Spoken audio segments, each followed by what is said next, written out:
நீங்கள் பார்த்து கொண்டிருப்பது உங்கள் ஜாஷ்வா டிவி. சகல ஜனங்களுக்கும் நற்செய்தி.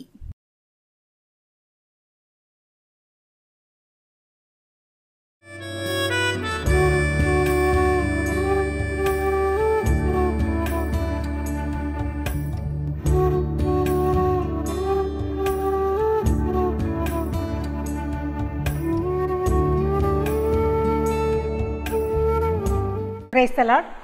இயேசு கிறிஸ்துவின் நாமத்தினாலே ஜாஷ்வா டிவி நேயர் அனைவருக்கும் அன்பின் வணக்கத்தையும் வாழ்த்துதலை நான் தெரிவித்துக் கொள்கிறேன். இந்த நாளில் கூட நம்ம கதையை கேட்பதற்கு முன்பாக நம்முடைய தலைகளை தாழ்த்தி ஆண்டு சமூகத்தில் ஏசப்பா எங்களோடு பேசணும்னு சொல்லி நம்ம கேட்போம்.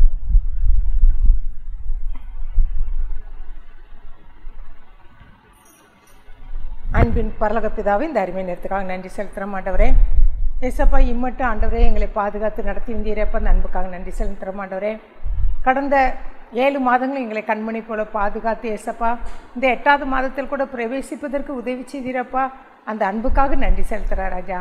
நாங்கள் நிற்பதும் நிர்மலமாகாதிருப்பதும் உமது சுத்த கிருபையும் உமது இரக்கங்களுக்கு முடியலேன்னு சொன்ன வேத வசனத்தின்படியாக ஆண்டவரே எங்களை இம்மட்டும் எங்களை ஆண்டவரே ஏந்தி சுமந்து தாங்கி தப்பிவித்த அன்புக்காக நன்றி செலுத்துகிறார் ராஜா. இந்த மாதம் முழுவதும் புதிய கிருபைகள், புதிய ஆசீர்வாதங்கள், புதிய நன்மைகளால் எங்களை நிரப்பி நடத்த முடியாத செபிக்கிறோம். ஆண்டவரே நம்முடைய கரத்தில் ஒப்பு கொடுக்கிற ராஜா ஏசப்பா, இந்த ஊழியங்களையும் அதிகமாக நீர் ஆசீர்வதிக்க முடியாத ஜெபிக்கிறோம். ஆண்டவரே அதற்காக பிரயாசப்படுகின்ற அப்பா சகோதரன் குடும்பத்தை ஆசீர்வதித்து உயர்த்த முடியாத மேன்மைப்படுத்த முடியாத ஜெபிக்கிறோம். ஆண்டவரே இதற்காக கொடுக்கின்ற பிள்ளைகள், இதற்காக உழைக்கின்ற பிள்ளைகள் எல்லாரும் நீர் ஆசீர்வதிக்க முடியாத ஜெபிக்கிறோம். ஆண்டவரே இந்த தெய்வீக சித்தம் திட்டம் மாத்திரம் ஆண்டவரே இந்த ஊழியத்தை நிறைவேற்றி கொடுக்க போகிறீங்கப்போ அந்த அன்புக்காக நன்றி செலுத்துகிறோம். ஆண்டவரே இந்த நேரம் முழுவதும் இதை பார்க்கின்ற ஆண்டவரே அநேக பேர் ஆண்டவரே இதை பார்த்து கொண்டிருக்க அவர்களை நீர் ஆசீர்வதிக்க முடியாத ஆண்டவரே ஏசப்பா, அவர்கள் என்னென்ன தேவையோடு இருக்கின்றார்களோ ராஜா, இந்த நேரத்தில் ஆண்டவரை கதை கேட்பதற்காக அவளோடு இருக்கின்ற ஒவ்வொருவரையும் நீர் ஆசீர்வதிக்க முடியாத பார்க்கின்ற கேட்கின்ற ஒவ்வொருவரையும் ஆண்டவரே அபரிவிதமாக நீர் ஆசீர்வதிக்க முடியாத, அவருடைய தேவையெல்லாம் சந்திக்க முடியாத, அவர்கள் கண்ணீரெல்லாம் துடைக்க முடியாத ஆண்டவரே, அவர்கள் நெருக்கங்கள் பாடுகள் உபத்திரவத்திலிருந்து விடுதலை கொடுக்க முடியாத செபிக்கிறோம். ஆண்டவரே இந்த நேரம் பொறுப்படுத்திக் கொள்ளுங்கப்பா, ஆசீர்வதியும் வளர்த்து இயேசுவிலே ஜெபிக்கிறோம் நல்ல பிதாவே, ஆமேன். ஐயோ என் கால் போச்சு, வலி தாங்க முடியலையே, என்னால் முடியலையே, ஐயோ நான் என்ன பண்ணுவேன், என்னால் முடியலையே, என் கால் வலி என்னால் தாங்க முடியல, ஐயோ ஒரு பக்கம் ரத்தம் சொட்டுது, சொட்டுன்னு வடியுது, நான் என்ன செய்வேன் அப்படின்னு சொல்லிட்டு ஒரு அருமையான குட்டி தங்கச்சி, ஒரு வாலிப மகள், 17 வயது மகள் என்ன செய்தா, ரொம்ப அந்த கால்னால் அங்கேயும் இங்கேயும் ஓடி வரும்போது ஒரு காலில் முள் குத்துறதுனால அந்த வலியை தாங்காதபடி அந்த மகள் என்ன செய்கிறா, கதறுறா. ரோசிங்கிற அந்த சின்ன பொண்ணு ரொம்ப கதறா, தாங்க முடியலையே அப்படின்னு சொல்லி அழுது கொண்டிருக்கின்றா. இது ஒரு கற்பனையின் கதையாக இருந்தாலும் நம்மளை சிந்திக்கக்கூடிய ஒரு கதை. இதை வாசித்தே எனக்கு அதிகமாக பிரயோஜனமாக இருந்துச்சு. அதனால் நான் உங்களுக்கு என்ன செய்கிறேன், அந்த கதையை உங்களுக்கு என்ன செய்யணும்னு சொல்கிறேன். ஒரு அருமையான அந்த ஒரு கிராமத்தில் ஒரு அருமையான இந்த சின்ன மகள் ரோசிங்கிற சின்ன மகள் இருந்தாள். அப்போ ஒரு நாள் அவள் கண்ணை கசக்கி அழுது கொண்டே இருக்கிறாள். எனக்கு வயிறு வலி வருது, என் கண்ணு தான் எனக்கு என்னது, கண்ணில் தான் ஒன்று கண்ணீர் வருதுன்னு சொல்லி அழுது கொண்டே இருக்கிறாள். அழுது கொண்டே இருந்த உடனே அவள் என்ன செய்கிறா, ஒரு தேவதூதர்கிட்ட ஓடி போய் அவங்ககிட்ட போய் சொல்கிறான், இப்படி எனக்கு கண்ணு. அந்த தேவதூதர்கிட்ட போய் தூதரே எனக்கு ஒரு ஹெல்ப் பண்ணுங்க அப்படின்னு சொல்லி கேட்குது. உடனே அந்த தூதர் சொல்கிறாரு, அவள் சொன்ன மாதிரி அந்த தூதர் வந்துடுறாங்க. அந்த கற்பனை கதைகள் தான், இது உண்மை சம்பவம் இல்லை, ஒரு கற்பனை கதையாக நான் இதை உங்கள்கிட்ட நான் சொல்கிறேன். அப்போ அந்த தூதர் உனக்கு என்ன வேணுமா அப்படின்னு சொல்லி கேட்குறாங்க. அப்போ சொல்லும்போது ஏன் புலம்பி கொண்டிருக்கின்ற, ஏன் அழுது கொண்டிருக்கான்னு சொல்லி கேட்குறாங்க. அப்போ கேட்கும்போது தான் அந்த அம்மா அந்த சின்ன பொண்ணு சொல்லுது, பாருங்க என் கண்ணில் எப்போ பார்த்தாலும் என்னது கண்ணீர் வடிந்து கொண்டே இருக்குது, எதுக்கு எடுத்தாலும் யாராவது நம்மளை பேசிட்டா ஏதாவது கவலைப்பட்டாலும் கண்ணில் தான் கண்ணீர் வருது, இல்லைன்னா எனக்கு வயிறு வலிச்சா கூட நான் என்ன செய்கிறேன், என் கண்ணில் தான் கண்ணீர் வருது, என் கை அடிபட்டாலும் என் கண்ணிலேருந்து கண்ணீர் வருது, அதுக்கப்புறம் என் காலில் அடிபட்டாலும் எனக்கு கண்ணில் தான் கண்ணீர் வருது. அதனால் சரீரத்தில் எந்த உறுப்பு பாதிக்கப்பட்டாலும் என் கண்ணு தான் என்னது முதலாவது கண்ணீர் வடிக்குது. இல்லைன்னா ஒரு தூசி பட்டால் கூட ஏதோ காற்றுல நம்ம வெளியில் போய் நிற்கிறோன்னு சொல்லி வெளியில் போனால் காற்றுப்படுது, காற்றில் வந்து தூசி பறந்து வந்து அது முழுவதும் என் கண்ணில் நினச்சிடுது பட்டுருது. அந்த தூசி கூட வேறு எங்கேயாவது படக்கூடாதா? முகத்தில் படலாம், இல்லைன்னா உடம்புல படலாம், கையில் படலாம், காலில் படலாம். அது இருந்து என் கண்ணில் போய் நினச்சிச்சு தூசி போட்டுருச்சு. தூசி பட்ட உடனே அந்த தூசியை வெளியில் எடுக்கிற முன்னாடி நான் படுற பாடு போதும். இல்லைன்னா ஒரு கண் வலி வந்துடுச்சுன்னு வச்சுடுங்களேன், அதுக்கும் நான் தான் உட்காந்து வேதனைப்பட்டு கொண்டிருக்கின்றேன். போதும் தூதரே எனக்கு போதும், இந்த வலி வேண்டவே வேண்டாம். அதனால் உங்கள்கிட்ட நான் ஒரு வேண்டுகோள் கொடுக்குறேன். எனக்கு இந்த கண்ணுக்கு பதிலாக என்ன கொடுக்கணும்? நீங்கள் என்ன செய்யணும்? அப்போ உனக்கு என்ன அதுக்கு எல்லாத்தையும் சொல்லிடுச்சு. எனக்கு இப்படிலாம் நடக்குதுன்னு சொல்லிட்டு அந்த தூதர்கிட்ட சொல்லிடுச்சு. சரி, இன்னும் உனக்கு என்ன தான் வேணும்? கண்ணில் உனக்கு இப்படி பிரச்சனைன்னு சொல்லி சொல்கிறா. அதனால் உனக்கு நான் என்ன தான் செய்யணும்? உதவின்னு கேட்குறா, என்ன தான் செய்யலாம் அப்படின்னு சொல்லி கேட்கும்போது உடனே ஆண்டவர் சொல்கிறாரு. அப்போ யோசிக்குது அந்த பொண்ணு, நீ உனக்கு என்ன வேணும் நீயே கேளு, நான் கொடுக்க மாட்டேன், நீ கேட்டதை நான் கொடுக்குறேன் அப்படின்னு சொல்லி சொன்ன உடனே அப்போ அந்த மகா கேட்குறா, எனக்கு இந்த கண்ணுக்கு பதிலாக எனக்கு காலை கொடுங்களே, இந்த கண் வேண்டாம், இந்த கண்ணால் நான் என்ன செய்கிறேன்? எப்போதும் அழுது கொண்டிருக்கிறேன், என் சரீரம் எங்கே பாதிக்கப்பட்டாலும் என் கண்ணு தான் முதல்ல அழுது, அதனால் எனக்கு கண் வேண்டாம், எனக்கு காலே கொடுங்க அப்படின்னோடனே உடனே அந்த தேவதூதர், சரி மகளே நான் உனக்கு காலே கொடுக்குறேன் அப்படின்னு சொல்லி என்ன செய்கிறாரு? காலை கொடுத்துட்றாரு. இந்த காலோடு அந்த பொண்ணு என்ன பண்ணுறாங்கன்னா அதுக்கு ரொம்ப சந்தோஷம். ஹை, ஜாலி, எனக்கு ரொம்ப ஜாலியாக இருக்குது, இந்த காலை வச்சு நான் என்ன செய்வேன்? நான் நல்ல ஊரெல்லாம் சுற்றி வருவேன், அடுத்தபடி எங்கே போனாலும் வெளியூருக்கு போனாலும் போயிடுவேன், ஸ்கூலுக்கு போகிறதுக்கு நல்லது, காலேஜுக்கு போனாலும் எனக்கு என்னது கால் இப்போ நல்ல காலாக இருக்குது, என் ஃப்ரெண்ட்ஸை பார்க்க போனாலும் என்ன செய்வேன்? நான் ஜாலியாக இந்த கால்னால என்ன செய்வேன்? நான் ஜாலியாக போவேன், இனிமேல் கண்ணுக்கு என்ன கிடையாது, வேலை கிடையாது அப்படின்னு சொல்லிட்டு இந்த பொண்ணு என்ன பண்ணுச்சு? ரோசிங்கிற பொண்ணு ஜாலியாக என்ன செய்து போகுது. போயிட்டு 2-3 நாள் ஜாலியாக போயிட்டு வந்துச்சு. ஒரு நாள் என்ன பண்ணுச்சு? இதே போல் நான் ஜாலியாக அவங்க மம்மிகிட்ட, மம்மி நான் வெளியில் போயிட்டு வரேன், என் ஃப்ரெண்ட்ஸை நான் பார்த்துட்டு வர போகிறேன் அப்படின்னு சொல்லிட்டு என்ன செய்து வெளியில் போச்சு. வெளியில் போய் ஃப்ரெண்ட்ஸோடு நல்லா ஜாலியாக என்ன செய்ச்சு? அங்கே இங்கேயும் ஓடி விளையாடுது. இப்போ அந்த இப்போ இருக்கிற பிள்ளைகள் அப்படி விளையாடலை, எல்லா செல்லுக்குள்ளேயும் இதுக்குள்ளேயும் நினச்சி விழுந்து கிடக்கிறோம். இந்த பொண்ணு என்னச்சு பண்ணுச்சு? திரும்ப ஜாலியாக விளையாடிட்டு இருக்கிறாங்க. விளையாடிட்டு இருக்கும்போது அப்போ என்னச்சு? காலில் ஒரு முள் குத்திடுச்சு. அது ஒரு பெரிய முள் குத்தினோன்னே அதுக்கு என்ன வந்துடுச்சு? நல்ல வலி வந்துச்சு. அப்போ தான் அந்த ரோசி அழ ஆரம்பிக்கா, ஐயோ என்னால் முடியலையே, வலிக்குது, ரத்தம் வருது அப்படின்னு சொல்லிட்டு என்ன செய்யுது? ரொம்ப அழ ஆரம்பிச்சிட்டு என்ன பண்ணுச்சு? எனக்கால தாங்கவே முடியலையே, இந்த முள் அப்படின்னு சொல்லி கத்துறா, இந்த வலி என்னால் தாங்க முடியலையே, இது என்ன பொழப்பு, இதோடு நம்ம என்ன பண்ணியிருக்கலாம், எனக்கு இது தேவையே இல்லை, இந்த கால் எனக்கு என்ன தேவையே இல்லை அப்படின்னு சொல்லிட்டு நேராக வீட்டுக்கு ஓடுது.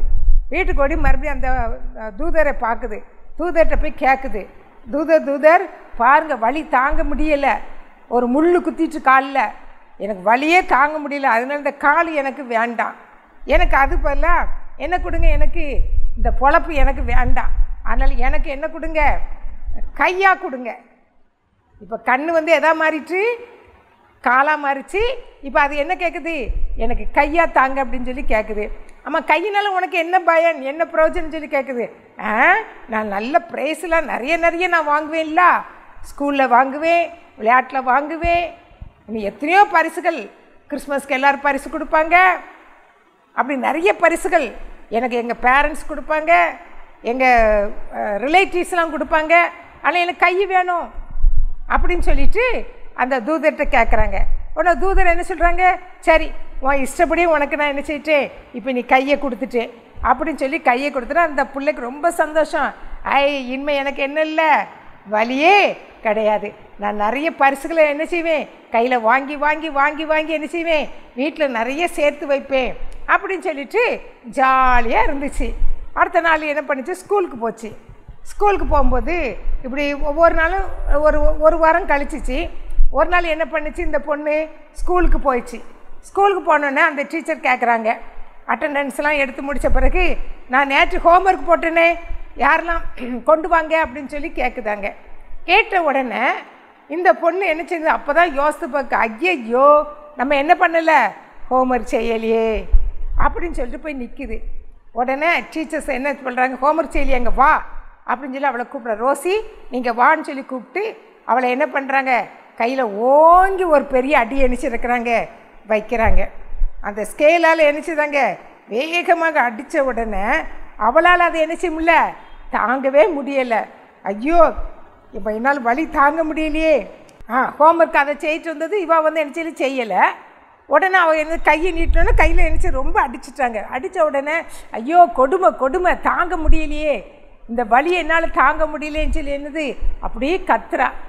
ஆனால் இந்த காலத்தில் நமக்கு என்ன கிடையாது, பிள்ளைகளுக்கு ஸ்கூலில் ஸ்கேல் வச்சு அடியே கிடையாது, பிள்ளைகளை அடிக்கக்கூடாது அப்படின்னு சொல்லிட்டு என்ன செய்கிறாங்க, பிள்ளைகளை இஷ்டத்துக்கு என்னச்சு நம்ம வளர விடுறோம். ஆனால் இந்த மகளை வந்து என்ன பண்ணாங்க தெரியுமா, அடிச்சிட்டாங்க. ஹோம்ஒர்க் செய்யணும்னு நினச்சி அடிச்சிட்டாங்க. உடனே அது வந்து சொல்லுது, ஐயோ கொடுமை கொடுமைன்னு சொல்லி கத்துது. அந்த வலது கண்ணு ஒன்று சொல்லுது, கடவுளே எனக்கு இது வேண்டாம், எனக்கு இது வேண்டாம். கையாக இருந்தால் நிறைய ப்ரைஸ் வாங்கணும்னு நினச்சேன், ஆனால் பரிசாக நிறைய அடி தான் நான் வாங்குகிறேன், எனக்கு போதும் போதும், எனக்கு இந்த கையே வேண்டாம், எனக்கு இந்த கையே வேண்டாம், காலும் வேண்டாம், இப்போ எனக்கு கையும் வேண்டாம் அப்படின்னு சொல்லிட்டு நேராக தூதர்கிட்ட ஓடுது.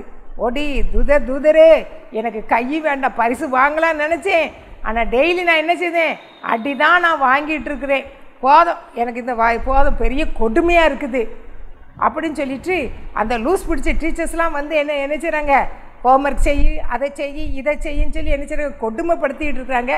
செய்யலைன்னா அடி தான் நான் வாங்குகிறேன் அப்படின்னு சொன்ன உடனே எனக்கு என்ன செய்யுங்க, எனக்கு இனிமேல் என்ன செய்ய, இதான் கடைசி, நான் இனிமேல் வேறு எதுவும் கேட்க மாட்டேன், எனக்கு வாயாக கொடுத்துருங்க. நீங்கள் வாயாக கொடுத்துட்டா நான் என்ன செய்வேன், நிறைய பேசுவேன், அடுத்தப்பல நிறைய நான் என்ன செய்வேன், சாப்பிடுவேன். அதனால் என்ன வராது, வலி வராது. அதனால் எனக்கு நீங்கள் என்ன செய்யணும், இந்த ஒரு முறை இதான் லாஸ்ட்டு, எனக்கு என்ன செய்ய கொடுங்க அப்படின்னு சொல்லி தூதர் சொல்கிறாங்க. ஆமாம் நீ சொன்ன மாதிரி தான், இதான் லாஸ்ட்டு, இன்னும் வேறு எதுவும் மாற்ற முடியாது, இதை மட்டும் நான் உனக்கு தாரேன். எதை கொடுக்குறேன், வாயாக கொடுக்குறேன்னு சொல்லிட்டு அந்த கண் இப்போ என்ன செஞ்சு வாயாக மாறிடுச்சு. கண்ணு காலாக மாறி கையாக மாறி இப்போ வாயாக மாறிடுச்சு. வாயாக மாறினோன்னே இதுக்கு ரொம்ப சந்தோஷம்னா அவங்க அம்மாட்ட நமக்கு தான் இன்னும் வழியே இருக்காத அப்படின்னு சொல்லி நம்ம இஷ்டம் போல் சாப்பிடலாம், இஷ்டம் போல் பேசலாம் அப்படின்னு சொல்லிட்டு ஃப்ரெண்ட்ஸ்லாம் ஸ்கூல்கிட்ட அவார்டுக்குள்ள வாயாடி மாதிரி. அப்போ தான் எல்லோரும் சொல்கிறாங்க, இந்த பொண்ணு என்ன இப்போ ரொம்ப வாய் பேசுகிறா, வெறும் வாயாடியாக இருக்கிறாளே அப்படின்னு சொல்லி சொல்கிறாங்க. அது மாத்திரம் இல்லை, வீட்டுக்கு வந்த உடனே அவங்க அம்மாட்ட மம்மி எனக்கு அதை வச்சு தாங்க, எனக்கு சாப்பாடு, எனக்கு ஐஸ்கிரீம் வாங்கித்தாங்க அப்படின்னு சொல்லி ஒவ்வொன்றா ஸ்வீட்ஸ் வாங்கித்தாங்க, இப்படி எல்லாம் கேட்குறா. இதுக்கு முன்னாடி இப்படி இருந்தது இல்லையே, இப்போ நீ என்ன இஷ்டத்துக்கு நீ கேட்குறிய அப்படின்னு, எனக்கு வேணும், எனக்கு நீங்கள் வாங்கி தாங்க அப்படின்னு சொல்லி பிடிவாதமாக நினச்சிடா சொல்கிறா. உடனே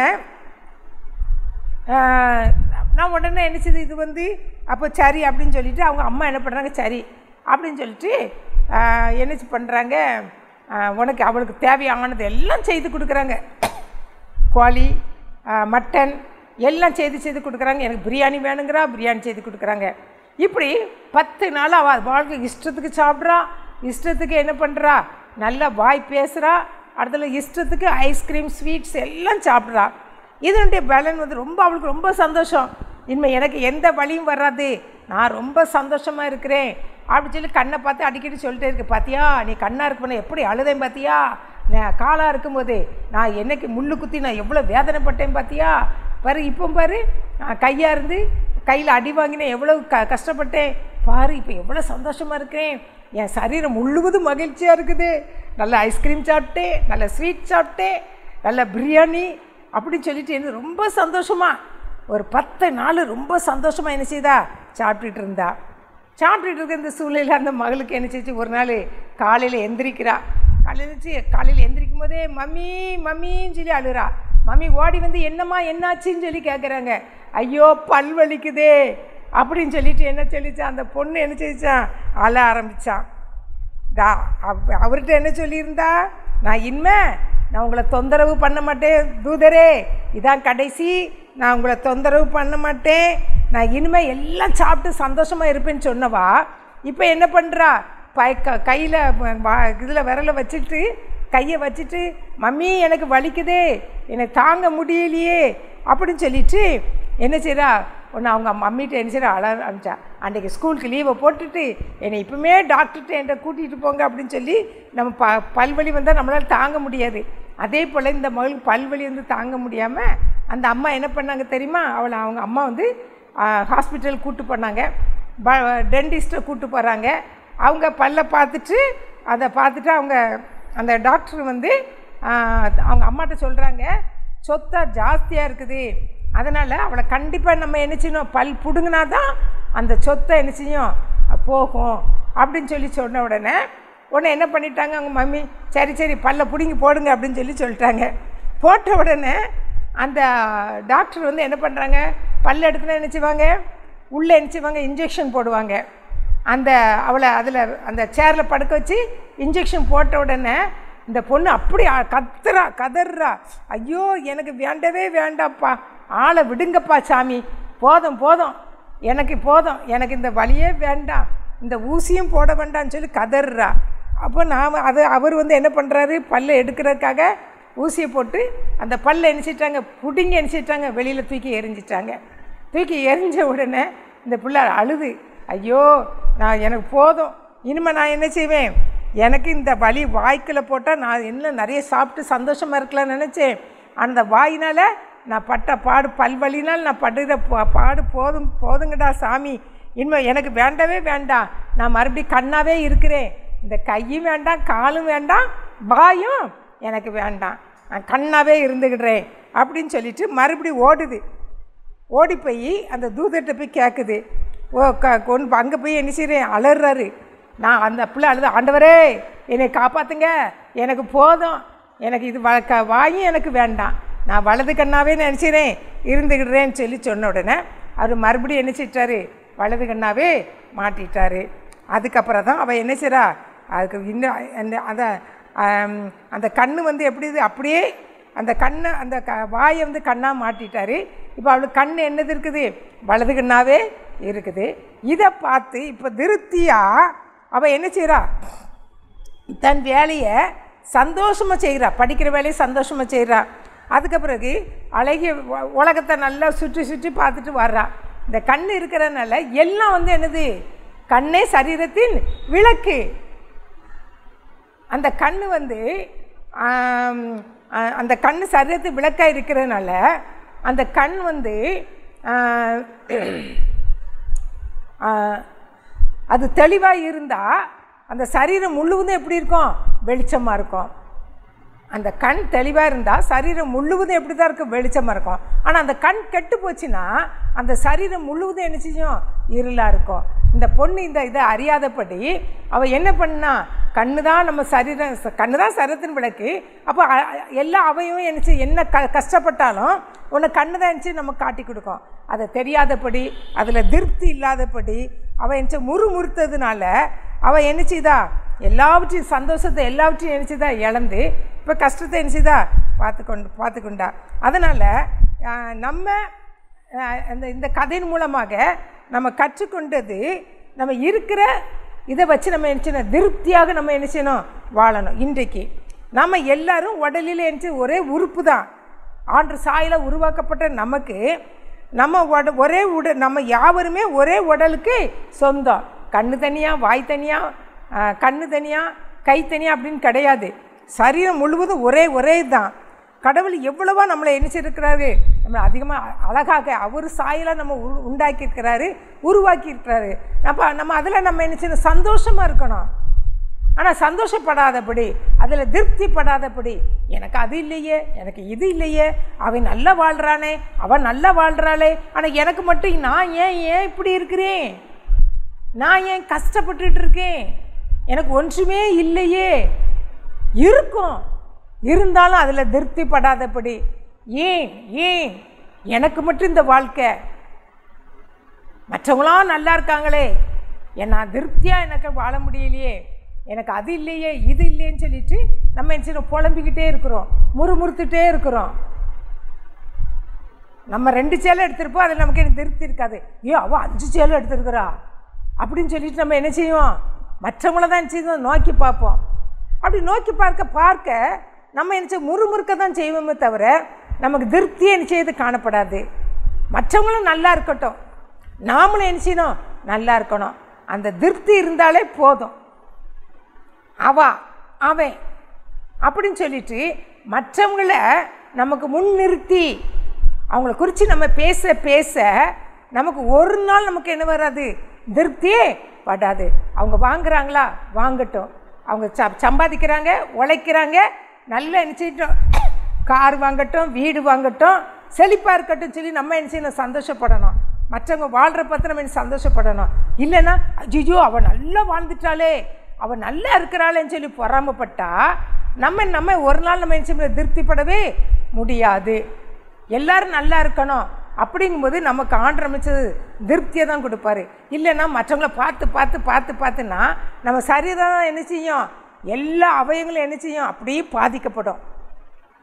நம்ம மற்றவங்கள குறை சொல்லி மற்றவங்க பார்த்து பொறாமப்பட்டு நம்முடைய முறுமுறுத்து திருப்தி இல்லாமல் இருந்தால் நம்முடைய சரீரம் பாதிக்கப்படும், நம்ம இருதயம் பாதிக்கப்படும்.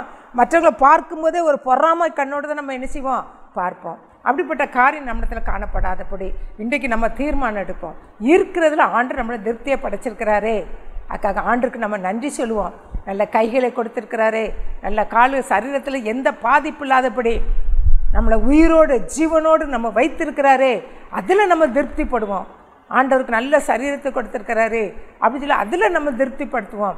நல்ல வீடு வாசலை கொடுத்துருக்கிறாரு, நல்ல வாகனங்களை கொடுத்துருக்கிறாரு அப்படின்னு சொல்லி நம்ம என்ன செய்வோம், திருப்தியோடு நம்ம என்ன செய்யணும், வாழணும். நம்மளை திருப்திப்படுத்துறது யார், ஒருத்தர் தான், மனுஷங்க தான். தேவன் மாத்திரம் தான் நம்மளை என்ன செய்ய திருப்திப்படுத்த முடியும். மனுஷர்களால் நம்மளை திருப்திப்படுத்தவே முடியாது. நம்ம கஷ்டம் வருதா, பிரச்சனை வருதா, பாடுகள் வருதா, உடனே மனுஷங்களை நோக்கி நம்ம என்ன செய்யக்கூடாது, ஓடக்கூடாது. அவர்களால் திருப்தி படுத்த முடியாது. எவ்வளோ நாள் உங்களால் உங்களுக்கு உதவி செய்ய முடியும்? ஒரு சகோதரன் சகோதரி இருக்கிறாங்கன்னு வச்சுக்கோங்களேன், அவங்க கஷ்டப்பட்டா அவங்கள்ட்ட போய் ஓடி போய் எனக்கு அதைத்தா இதைத்தா, நீ நல்லா இருக்கியே, நீ எனக்கு தான்னு சொல்லி கேட்டு எத்தனை காலத்துக்கு அவங்க செய்ய முடியும்? ஆனால் அதே நேரத்தில் நீ ஆண்டவர் சமூகத்தில் போய் ஓடி, ஏசப்பா எனக்கு இந்த தேவை, எனக்கு சந்திங்கப்பா, எனக்கு இந்த காரியத்தில் என்னை திருப்திப்படுத்துங்கன்னு சொல்லும்போதே ஆண்டவர் என்ன செய்கிறாரு, நம்ம தேவைகளை சந்திக்கிறாரு. மனுஷங்கிட்ட ஓடி போனால் அவங்க எவ்வளோ காலம் நம்மகிட்ட கொடுத்து முடியும்? அவங்களே என்ன செய்வாங்க, நம்மளை பார்த்தாலும் பயந்து ஓடிடுவாங்க. இவள் வாராப்பாது, அவள் ஃபோன் போட்டாலும் நம்ம என்ன செய்ய மாட்டோம், எடுக்க மாட்டோம். தொந்தரவு பண்ணி நம்மளை என்ன செய்ய ஓயாமல் என்ன செய்கிறா, நச்சரிச்சுக்கிட்டே இருக்கிறாளே அப்படின்னு சொல்லிட்டு நம்ம என்ன செய்வோம், அவங்கள ஒரு கடனாளி மாதிரி நினச்சி நம்ம என்ன செய்வோம், கடன்காரி மாதிரி நினச்சி நம்ம என்ன செய்வோம், ஓடி போயிடுவோம். ஃபோன் எடுக்க மாட்டோம். ஃபோன் வந்தால் கூட அவள் வேணா என்ன, அவள் ஃபோன் என்ன கேட்பா, எனக்கு ரூபா தாங்கம்பா, இல்லைன்னா அதை தாங்க இதை தாங்கன்னு சொல்லிட்டு இதை தான் நம்ம நச்சரிச்சுக்கிட்டு இருப்பா. அதனால் என்ன செய்ய, நம்ம அவட்டுக்கு ஃபோன் எடுக்கக்கூடாதுன்னு சொல்லி நம்மளை பற்றி தான் குறை சொல்லுவாங்க.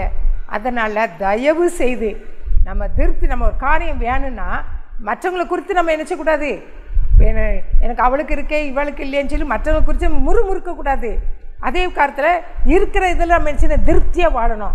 ஆண்டவர் கொடுத்துருக்கிறாரே, நல்ல பிள்ளை கொடுத்துருக்கிறாரே, நல்ல என்ன செய்கிற கல்வியை கொடுத்துருக்குறாங்களே, நல்ல வசதி வாசல்களை ஏற்படுத்தி கொடுத்துருக்கிறாரு அப்படின்னு சொல்லி ஆண்டவருக்கு நம்ம நன்றி சொல்லி ஒவ்வொரு நாள் நம்ம என்ன செய்யணும், வாழ்ந்து கொண்டிருக்கோம். ஒரு நமக்கு வசதி இருக்கும், வசதி இருந்தாலும் நம்ம இன்னும் திருப்தி இல்லாமல் வாழ்ந்துக்கிட்டு இருப்போம்.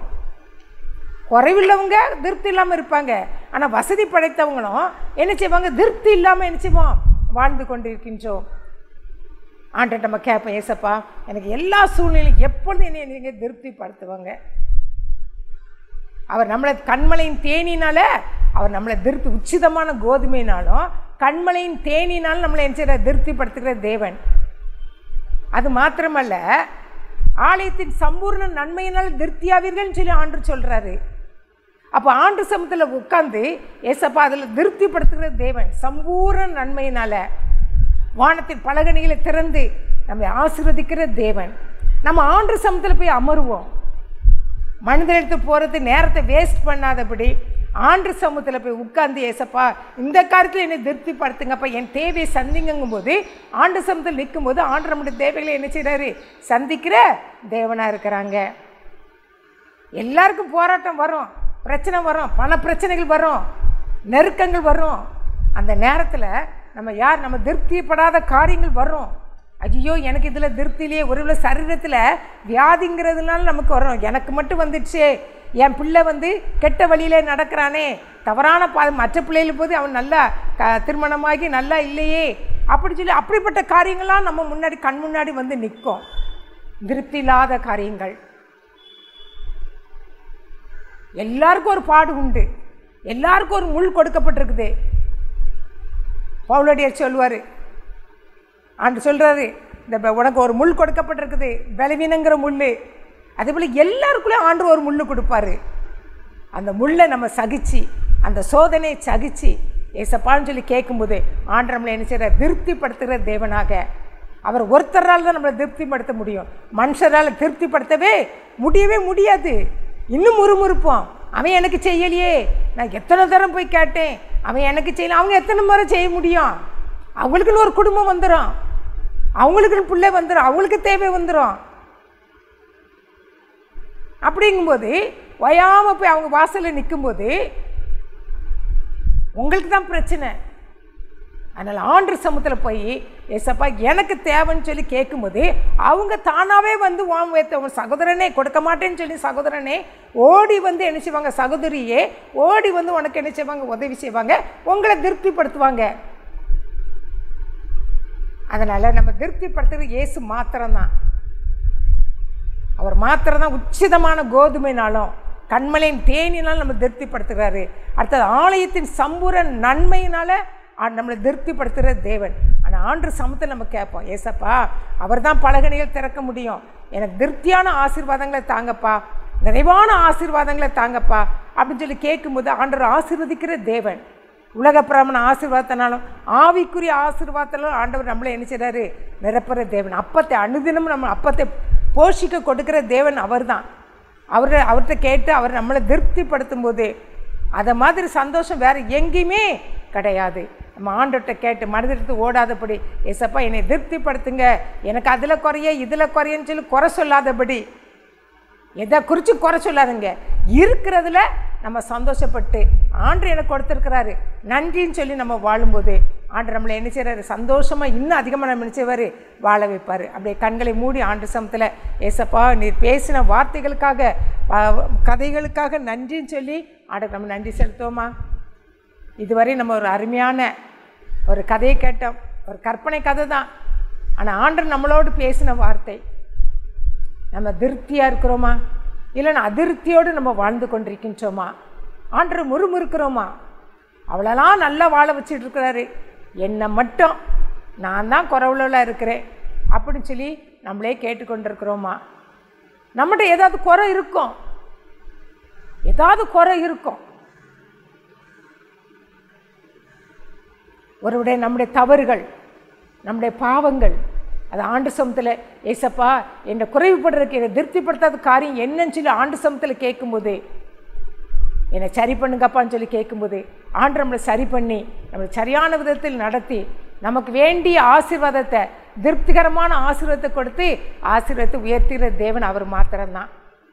அன்பின் பரலோக பிதாவே, இந்த அருமையினத்துக்காக நன்றி செலுத்துகிற ஆண்டவரே, எங்களோடு பேசின உடைய வேத வசனத்தின்படியாக எங்களை திருப்திப்படுத்துகிற தேவனாக நீர் நடத்திருக்கிறீரப்பா. அந்த அன்புக்காக நன்றி செலுத்துகிற ஆண்டவரே. அந்த இஸ்ரவேல் ஜனங்களை எப்படி நீர் வழி நடத்தி வந்தீர் ராஜா. அவர்கள் முறுமுறுத்தாங்க, ஆனால் ஒரு குறைவில்லாதபடி அவர்கள் கால் வீங்கலை. வானத்தின் அப்பத்தினால் நீர் போஷித்தீர். காடை கேட்டாங்க, காடை கொடுத்தீங்க. இப்படி போஷிக்கிற தேவன், திருப்திப்படுத்தி போஷிக்கிற தேவன், அந்த தெய்வத்தை நாங்கள் வணங்குகிறோம் ராஜா. நீங்கள் எங்களை திருப்திப்படுத்தி எங்களை ஆசீர்வதித்து நடத்த முடியாத ஜெபிக்கிறோம் ஆண்டவரே. ஆசீர்வதி நடத்த இயேசு மூலம் ஜெபிக்கிறோம் நல்ல பிதாவே, ஆமென்.